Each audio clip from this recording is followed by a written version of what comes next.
Welcome back. A statistical test is a little bit like a proof by contradiction in mathematics. We start by assuming something, and typically what we assume is not what we want to show. In fact, it's often the complete opposite. And then we do some work under that assumption, and we end up with a contradiction, or something that is obviously wrong. So as a result, we conclude that there must be something wrong with our original assumption. In statistics, we have to deal with the natural variability that's associated with our data. So there's uncertainty associated also with obviously wrong. And for us, obviously wrong will mean unlikely in a probability sense. In this video, we'll outline some of the steps and structure of a statistical test, and we'll introduce some of the vocabulary that is used. In statistics, tests are used to answer direct questions about the theoretical world, and the goal is to determine whether the data provide enough evidence for us to believe a claim about the population or theoretical world. Statistical tests are often called hypothesis tests or tests of significance. There are very subtle differences between these two phrases, but they're so subtle that we won't worry about them. A direct question we might want to answer with a test might be something like, is a beer cap, like a coin, equally likely to come up on either side when flipped? Or, after a facelift, does the perceived age show that people look younger? Or, is the mean healthy body temperature for a human 37 degrees Celsius? The first step of a statistical test is to formulate an hypothesis to test and specify an alternative to that hypothesis. Throughout this video, I'm going to use a court case as an analogy to a statistical test. Many legal systems around the world are based on the presumption of innocence, often referred to as innocent until proven guilty. We presume that our starting point is that anyone charged with a crime is innocent, and the burden of proof is on the prosecution to prove otherwise.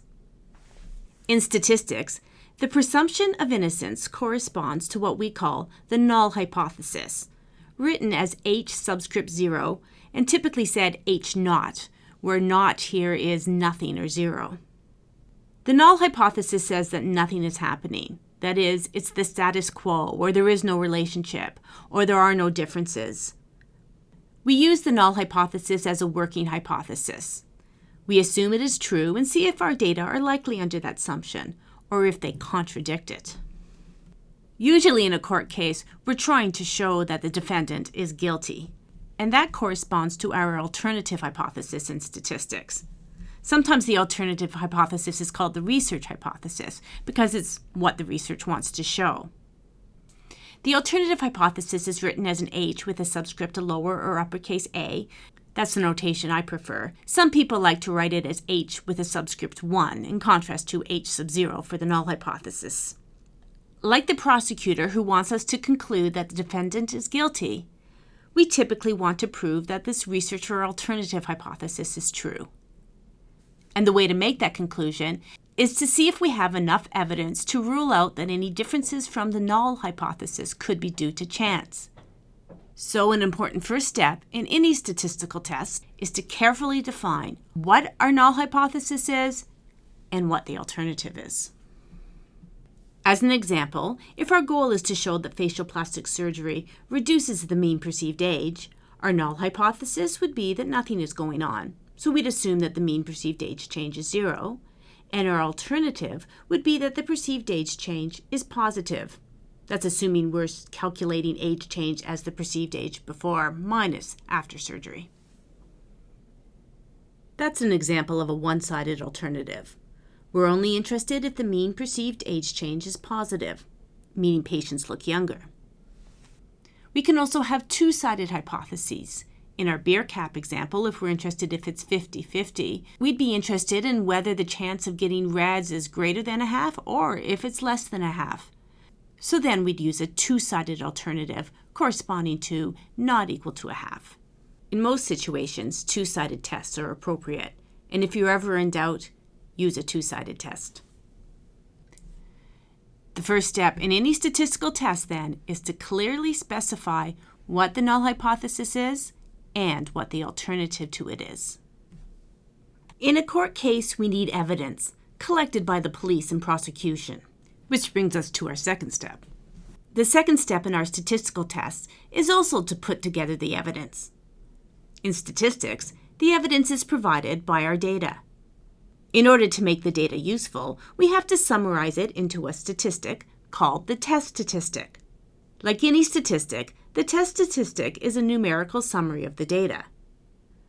But what differentiates a test statistic from just any statistic is that it is formulated assuming that the null hypothesis holds. This is important to remember in statistical testing. We make an assumption, H0, our null hypothesis, and we then work as if it is true.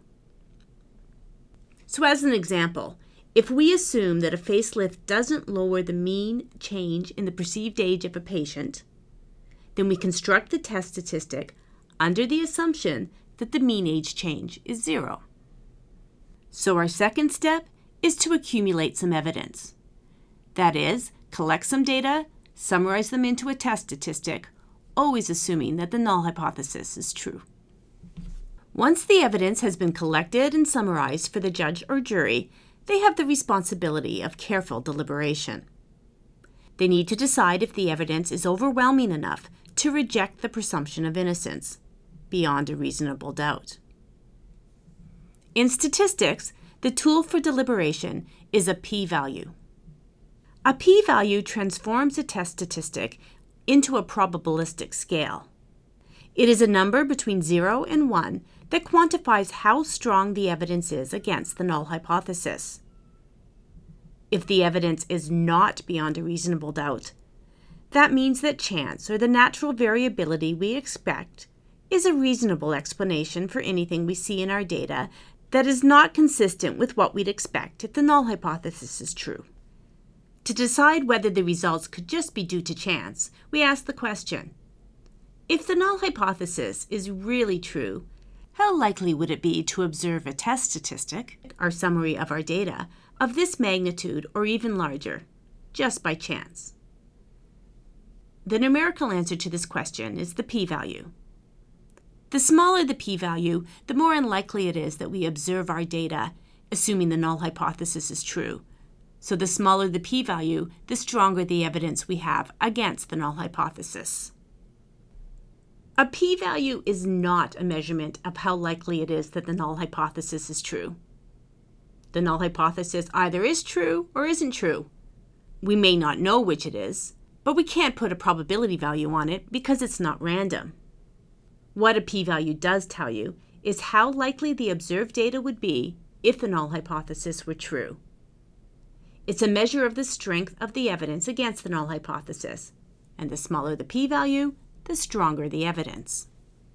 So our third step is to determine how unlikely the test statistic is if the null hypothesis is true, and this is our p-value. And finally, we have the verdict.